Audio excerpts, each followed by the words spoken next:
இந்த அக்காட்ட கீரை வாங்கியாச்சு பார்த்துக்கோங்க.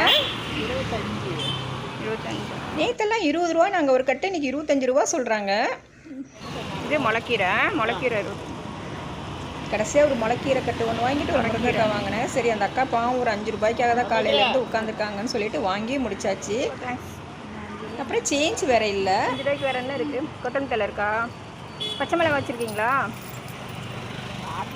200 ரூபாயை கொடுத்துட்டு நான் தான் 10 ரூபா பஸ்ஸில் வச்சுக்கிட்டே அந்த அக்காட்ட கேட்டேன். வேறு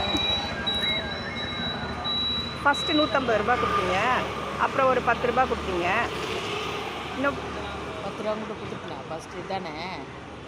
இருங்க ஒரு நிமிஷம். 35 ரூபா போனாக்கா. ஆமாம், இல்லை 150 ரூபா தான் கொடுத்தாங்க. நான் தான் பஸ்ஸில் 10 ரூபா வச்சுருக்கிறேன். என்னது 10 ரூபா. அப்புறம் பார்த்துக்கோங்க, அந்த அக்கா கரெக்டாக சொல்லிட்டாங்க கணக்கு. அப்புறம் சரி கொடுத்துட்டு 2 ரூபாய்க்கு என் கீழே வந்துச்சு. அதையும் பொறிக்கிட்டு வீட்டுக்கு வந்தாச்சு. வீட்டுக்கு வந்து ஸ்ட்ராங்காக ஒரு காஃபி குடிச்சாச்சு. பிடிச்சிருந்தா லைக் பண்ணுங்கள், ஷேர் பண்ணுங்கள், நம்ம சேனல் சப்ஸ்கிரைப் பண்ணுங்கள்.